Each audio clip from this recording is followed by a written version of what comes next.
Hello, dear friends. To be honest, this is the second time we're greeting you today because, Greetings. because we have just finished recording the video and we were basically reflecting together with our film crew. So new questions appeared. Yes, our friends from the film crew immediately bombarded us with questions. Well, we understand that the question which directly concerns every person worries everyone.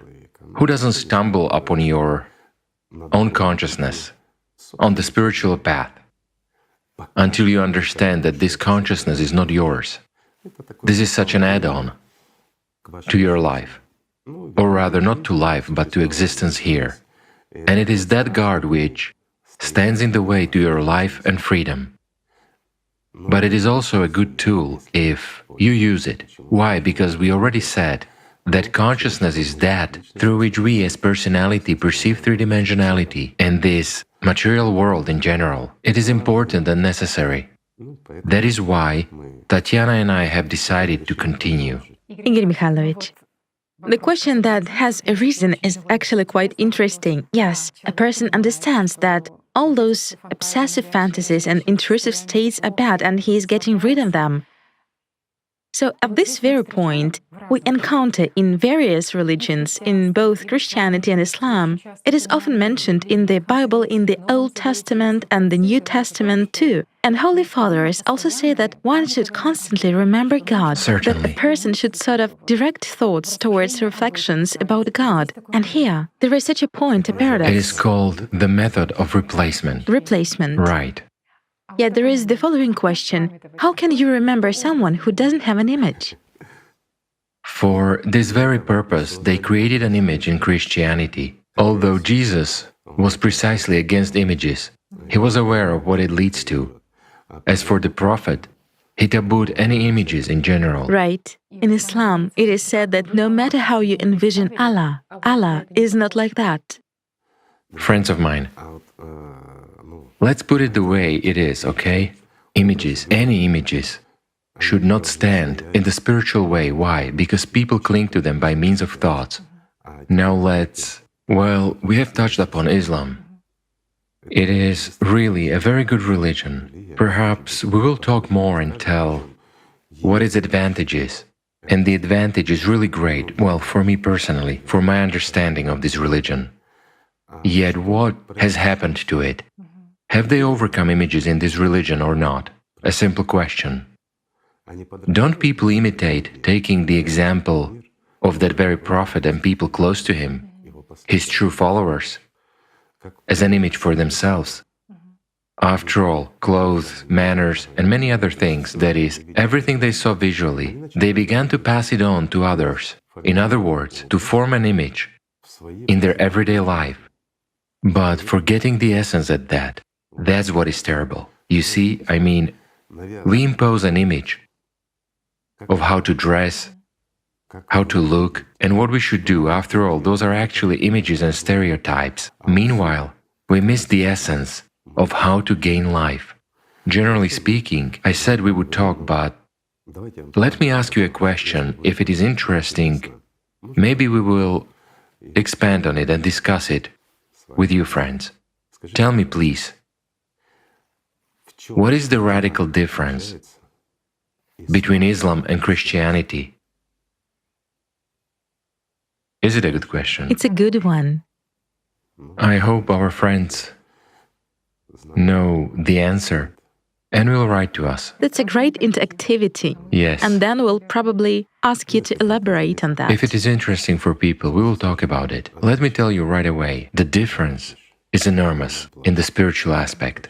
I emphasize in the spiritual aspect. And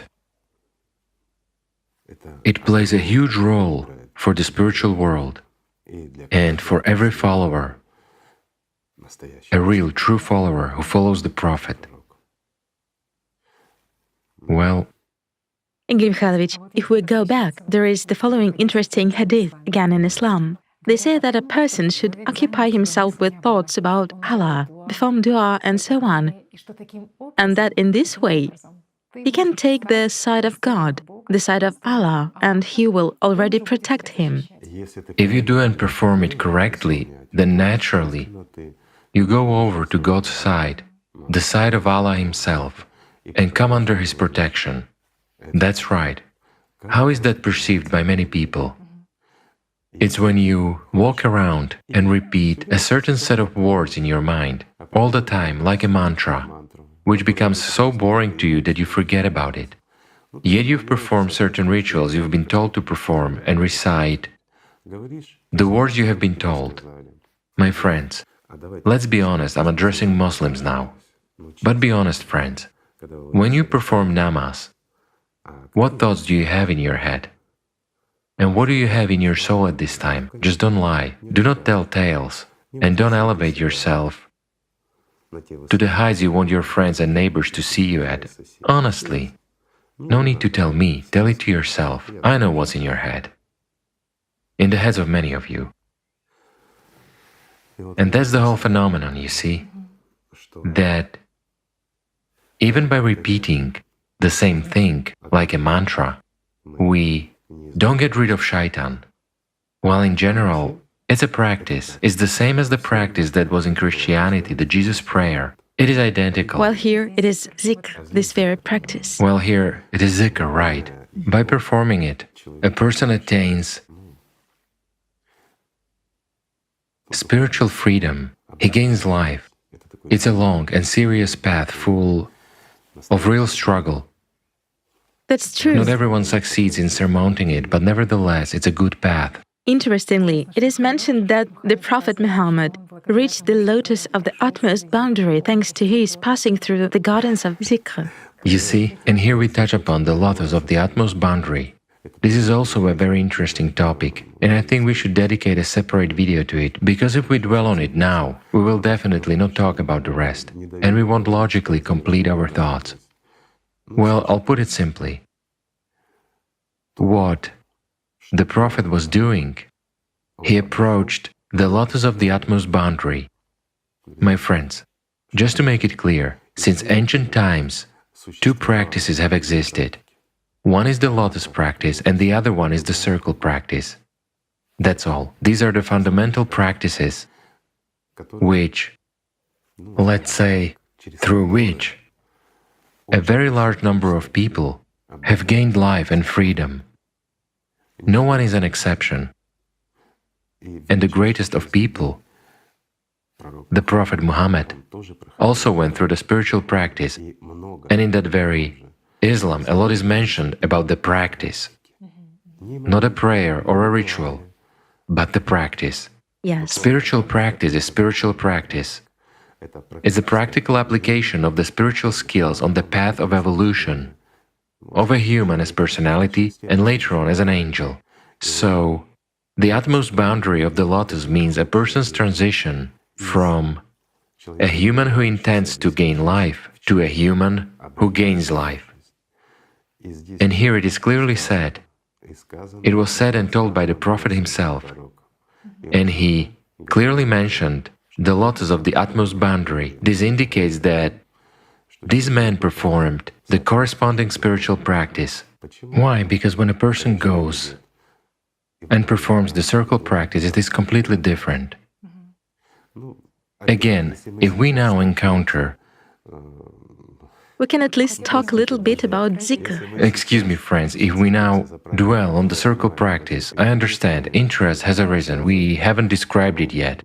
Well, let's do that in the next video. Okay. Otherwise, we will again digress from what we started with and won't cover either one topic or the other.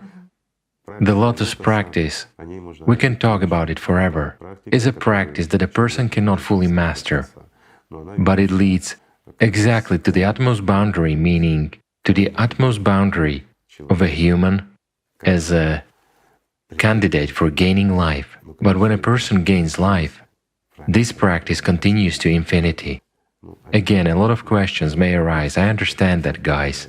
Let's talk about it later. As for the zikr practice, the most interesting thing, as you've correctly said, is that in Christianity there is the Jesus prayer. Of course. And here is also the mentioning of God's name. How can it be otherwise? Initially, this prayer formula was also uttered out loud, and later on you already go further to perform it without using your tongue. Any practice. I emphasize, because there were similar practices in the past too, right? If we take, for example, Zoroastrianism and other religions, it's the same there. There is nothing new. It's a kind of replacement, attunement and the like, meaning it's a longer process. Let's say it's the same as the circle practice and the same as the lotus practice. Because the same tools are used during practice. For what purpose? A person should liberate himself, tune himself in some way, should displace everything bad from himself and leave only the name of Allah. He should desire and strive for Allah until love emerges in him. And until this love turns into life. Well, I put it simply. Isn't the Jesus prayer performed in the same way as this practice? It is the same.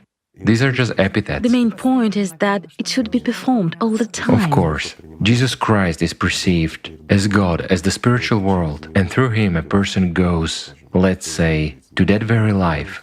In this case, through Allah, right? So, the essence and the meaning is the same. The gaining of eternal life and liberation from the power of Satan over a person, that's the main point. I also very much like that an assembly of the zikr was called an assembly of angels, Right. while an assembly of shaitan is a meeting of idle talkers or idle talking. And a person was choosing So a person Right. must choose and decide in which assembly to be. he wants to participate, yes. This is right. And here, let's say, in Islam, indeed, there are a lot of very subtle, serious tips from practitioners. Igor Mikhailovich, there is such a question if we talk about the idle talk assembly and the like. In this case, we touch upon the issue of to seem but not to be. What is the motive? It is also one of the most terrible sins, isn't It it? is the most terrible sin. By the way, there is a question why such deeds for show are considered to be even a greater sin Than killing an innocent. than killing an innocent person. Just an innocent person, right? Innocent. Okay, friends, that's a serious point too, and many people simply do not understand it. Well, if you kill a person, it's a mortal sin, yes? It's a sin. You have taken someone's life that you cannot bring back. It seems to be the worst thing a person can do. However, he can do something even worse. For example, when a person joins a religion, and all priests should think about that. Today, a person puts on a robe of a priest. He leads a mass of people. It's not just a job. After all, these people, pardon me, do not lay railroad ties or dig wells. They have come to serve the Lord God, hence they themselves must fight for life. They must be an example, a constant example. They themselves must go to God, and then people will follow them. But when they come, as most of our priests do, regardless of religion, in order to have power over people, not just shaitan, but imps also, aspire for the same, just in order not to do anything, not to work physically, to sit on people's necks and tell fairy tales. You know, this is really convenient. You take books, read them, somebody teaches you, you graduate from a verbiage academy, and you tell fairy tales to people without understanding what nonsense you're saying, what you do, and whom you serve. And a mass of people who listen to you follow you. And where do they arrive? To the same place you do, if you are going to hell. This is a terrible sin, and it is really punished in a special way. Well, I believe it is also a subject for a separate video. Why? Because the prophets spoke about it at all times, and many people know it. Have you ever thought why some priests are particularly, I would say, depressed about their future, although they pretend to be pious? But if you look into their eyes, this especially applies to people who have a skill of perception through feelings, so to say. They're not psychics, but people who engage in attaining spiritual freedom. So when you approach some priests, it seems that where you are supposed to see a soulmate, you just see a crucified, unfledged chicken inside that priest, who is already suffering during lifetime. Why? Because a person who has undertaken to serve the Lord simply serves Satan and leads many people into the abyss. And that's the most terrible sin. This is really so. Unfortunately, this is true. Also, Igor Mikhailovich, when a person doesn't love God, he treats God sort of in a mercenary way. He always uses him and shifts. You know, Tatiana, again, we often hear a phrase, he doesn't love or doesn't respect God. In fact, he doesn't know God. Doesn't know God. It's impossible not to love God. It is really impossible. If a person comes into contact with a spiritual manifestation within himself at least once, you know, it's impossible to live without it. This is really so. It's just that, unfortunately, a lot of people, I would say, almost all, with rare exceptions, live their lives without coming into contact with God's love. They live in fairy tales, in fantasies, precisely those illusions in their minds, in hopes for what is empty. Well, they don't have experience. If a person has experienced at least a single moment of close contact with the spiritual world at least once, this is indescribable and unforgettable. It's impossible to refuse that. You see, that's the point. In this case, no choice, they say. Well, how can you choose? It's impossible to choose between... Between entirety and emptiness, basically, between... Yes, between the essence and total nothingness. You know... And the fact that there is nothing. I'd put it this way, imagine, my friends, you're in a white-hot desert. You've been walking for 3 days. There is no water, there is nothing. And you have a choice. A pail of cold, pure water, or an empty pail that has no bottom. What will you choose? They will say it's a stupid question, won't they? So this question is just as stupid as what a person will choose. Life in a spiritual world, or suffering as a subpersonality for centuries, right? So what will he choose? Of course he will choose life, but in order for a person to choose, he needs experience, you see? That's where a person needs to make an effort to serve. A person should come to desire that. After all, he is free in his choice. Everyone actually feels that there is God, and they understand this. Even those atheists who say, no, God doesn't exist, prove it to me. It is demons in him who say, prove it to me. It is egoism, you know? He's of the first type. By the way, people, well, we already mentioned, and many people who are familiar with Allatra know that there are only 4 types of people, you see. For some people it is easy, while for some it is difficult to have this very spiritual contact. But if a person has experienced it at least once, there's no question of choice before him. However, consciousness is working even when people really come into contact with, let's say, spiritual love. There is no other way to call it. With manifestations from the spiritual world, this very contact, this feeling, then consciousness often becomes outraged, meaning the devil bristles up at this person to such an extent that he distracts him, covers it up, and tells him that it's an illusion, you suggested it to yourself, you know.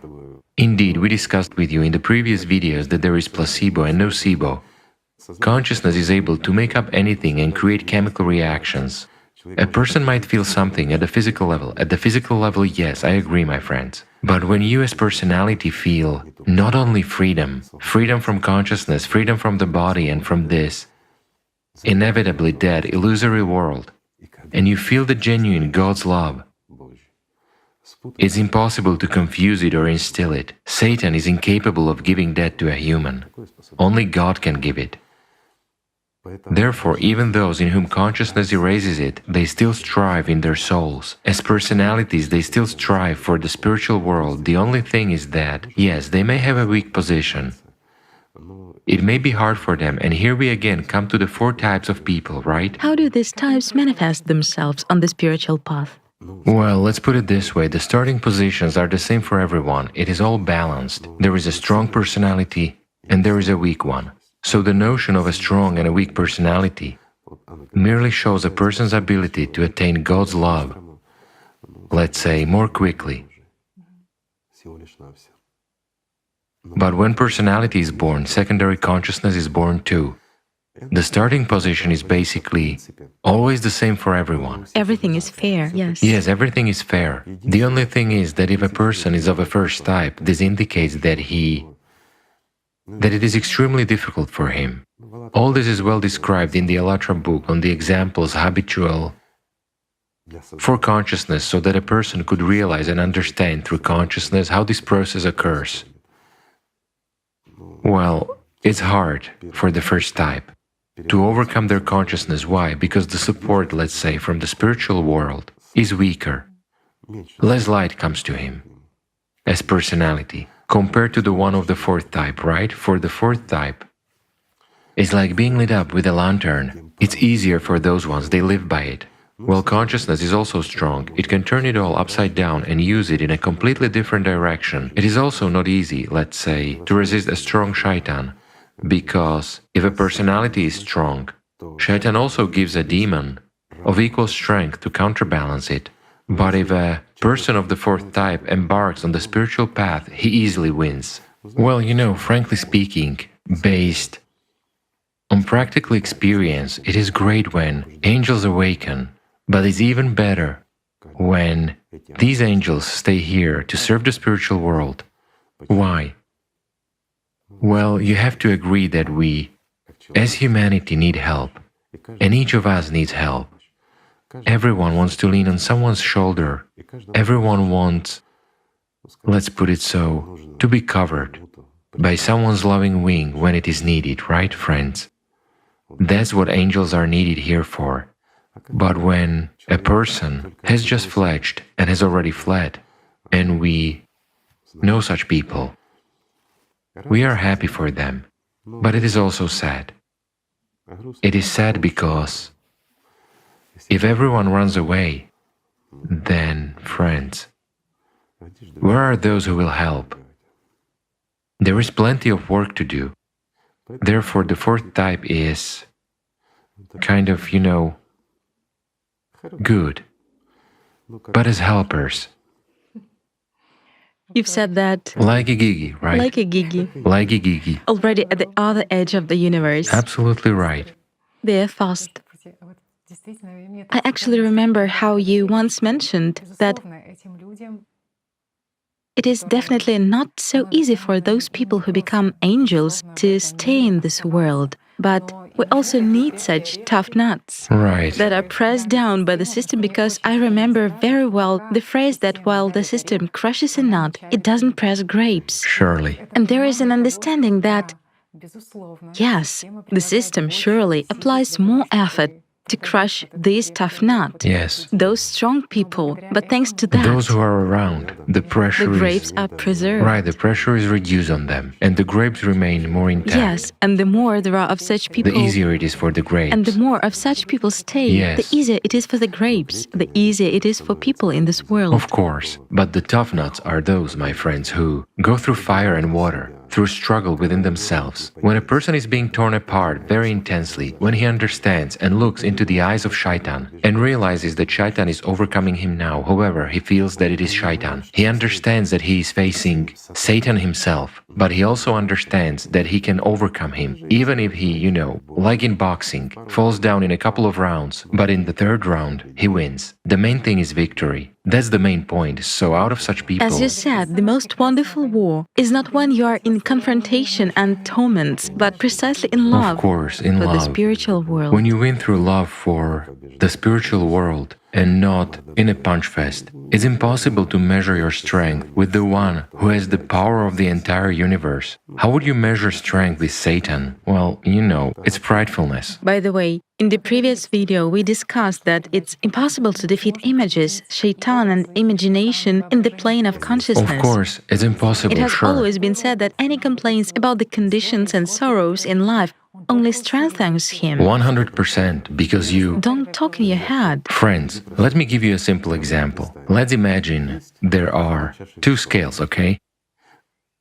You have sand, for example, or coins. Let's take coins. Coins are closer, okay? Gold coins, all right, let it be gold coins.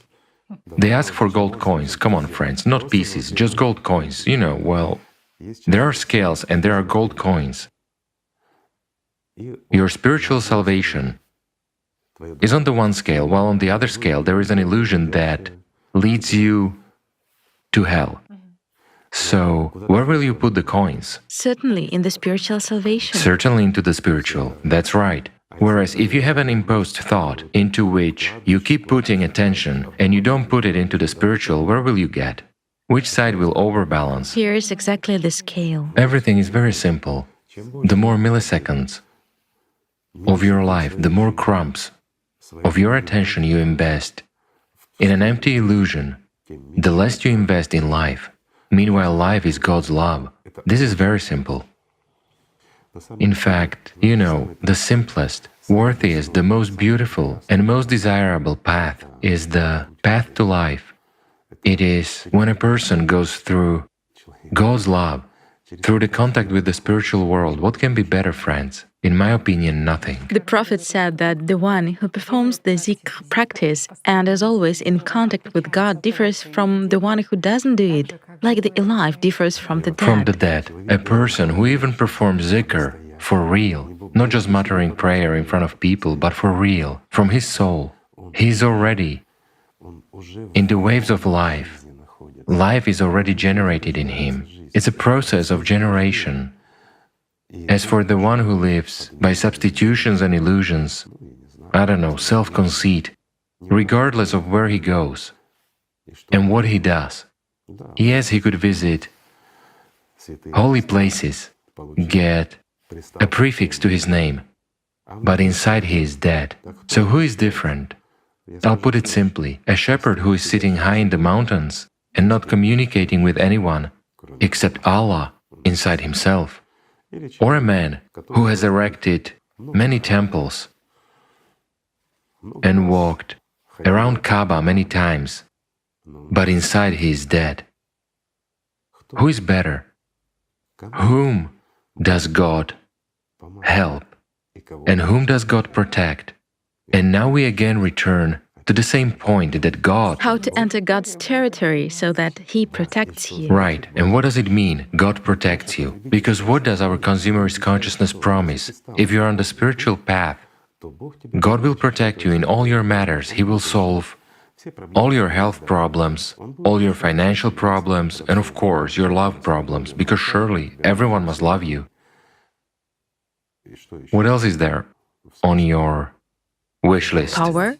Oh, power, right. Maybe some kind of intellectual dominance? Well, in order to have intellectual dominance, you need to study, Well, yes. In this case, it's unlikely. As for power... But to win a debate in thoughts. Yes, that's for sure. Yes, exactly. Winning a debate. God is treated like a genie. He must do all this instead of you. My friends, I'm going to disappoint you. When you really embark on the spiritual path and begin to have a full-fledged contact with the spiritual world, when you send your love and get much more of it in return, that's when Allah begins to protect you against demons inside you.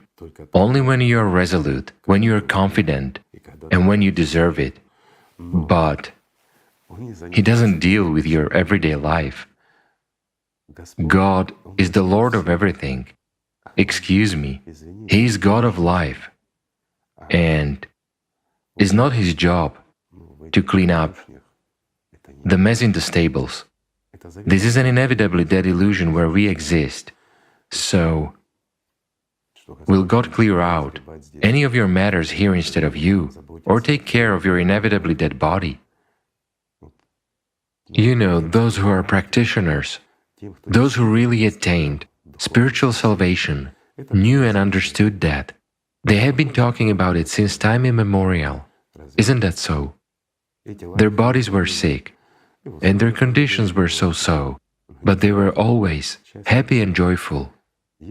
If it were as Shaitan tells you, that God owes you and he must fulfill, then all those who have attained spiritual freedom would live in palaces, wouldn't they? And they would be kings. Isn't that so? Well, let's recall Jesus, the King of Kings, right? But how consciousness twisted people. I've recalled a little bit and we have switched to this subject. It's an acute story, Igor Mikhailovich. But it is truthful. Even the entry of Jesus into Jerusalem. Yes. After all, so many people greeted him so solemnly, with such exaltation. As a king. As a king. Yet later on they themselves Shouted, "Crucify!" Crucify him, right? 5 days passed and people changed. Have you ever thought why everything changed so drastically? Because they were waiting for him, not as the Son of God, or as a prophet, who would bring them spiritual salvation. They were waiting for him as a genie who would solve all their problems and sweep away all those who oppressed them and put them in power so that they could oppress those who oppressed them. Look how our consciousness works, isn't that so? Well, they also wanted him to work miracles and solve all their problems, To free them from political oppression. You're right, to yes. solve their health problems, give them money, endow them with power, and so You said on. it's right. The prophets came for something greater. Of course. To save all people. To save them from this ignorance and anger. Of course, what did they do? They gave knowledge. Yes. They brought here the element of life. They showed every person how to come home, how to become alive. That's the highest value that can be.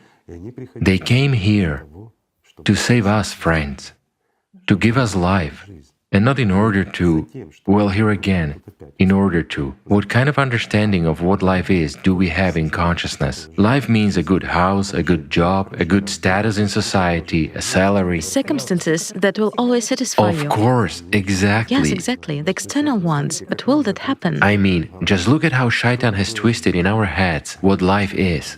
But that's not what life is about. That's the truth. You know, I'm afraid to even touch upon certain topics because Shaitan can easily manipulate this and change your understanding, friends.